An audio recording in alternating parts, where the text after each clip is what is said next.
At nagbakasyon na. Yung iba, nakasakay sa public jet plane nila Luis. Habang yung apat naman, kanya-kanya silang private jet plane. Nang makarating sila sa Hong Kong, kanya-kanya silang gawain. Yung iba, namasyal. Yung iba, nagpahinga.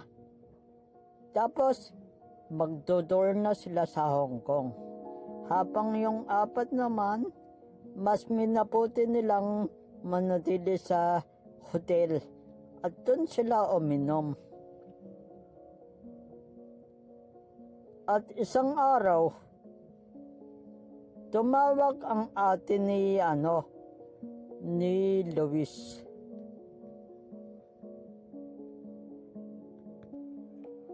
Hey, what's up?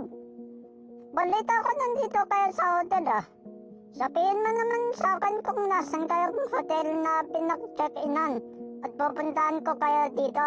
Bilisan mo! Hello ate, kamusta ka na? Sino nga ba lang may sabi na nandito kami sa Hong Kong? Tapos, pumunta na yung ate ni Luis kung nasan silang hotel. E dinasurprise si Luis. Akala niya kinabukasan pa pupunta yung ate niya sa hotel.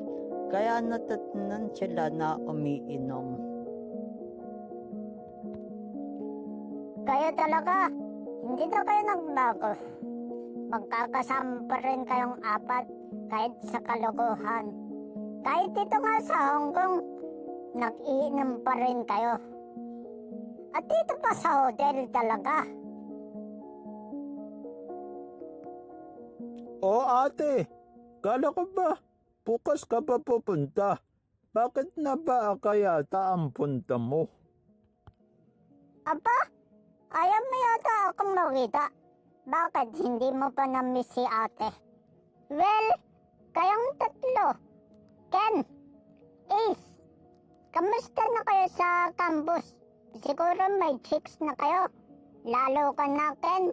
Chick boy ka yata sa campus nyo. Maya't maya ka yata ang nagpapalit ng babae. Well, parang may kulang sa inyo. Asan nga pala si Lay? Eto, okay lang naman kami. Kamusta ka naman, Ate Jobilin? Well, si Lay pa ang tinutukoy mo. Andun sa sulog. Nagbabayolin na naman. May sariling mundo yata yun. Hahaha. O siya, dito muna kayo. Pupuntahan ko muna si Lay. Baka magtampo. Oh, bakit andyan ka sa isang sulog, Lay? Hindi ka umiinom kasama nila? Eto, okay lang naman. Bakit ka nga pala pumunta dito?